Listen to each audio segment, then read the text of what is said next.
আমার বিয়ে ঠিক হয়ে গেছে। জান, মজা করো না জান, চলো আমরা ফুচকা খামু। সত্যি সত্যি বিয়ে ঠিক হয়ে গেছে। সমস্যা কি তাইলে? মানা করে দাও।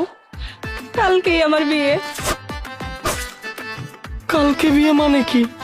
তুমি বিয়ের জন্য হ্যাঁ করে দিছো? কোনো উপায় ছিল না জান। কি বলতেছো তুমি এগুলা?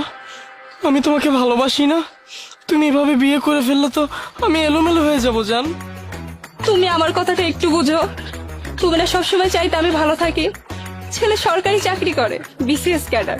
ও আমাকে অনেক সুখে রাখবে। জান, আমিও তো 10,000 টাকার পার্ট টাইম জব করি। দুইজন ভালোবাসার মানুষ একসাথে থাকলে এগুলা কোনো বিষয় না জান। তুমি বিয়েটা কইরো না। দেখো, এরকম ভালো ছেলে আমি তো আর পাবো না। জান, আমিও তো ভালো ছেলে।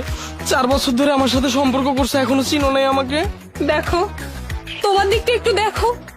তুমি 10,000 টাকা স্যালারিতে পার্ট টাইম জব করো। তুমি আমাকে সুখী রাখতে পারবে না যতটা তুমি চাও। জান, 10,000 টাকা দিয়ে হয়তো বা এখন তোমাকে আমি ভালো রাখতে পারবো না, কিন্তু তুমি যদি আমার পাশে থাকো দেখবা এই 10,000 টাকাই একসময় 10 লাখ টাকায় পরিণত হবে। তখন তোমাকে আমি অনেক ভালো রাখবো জান।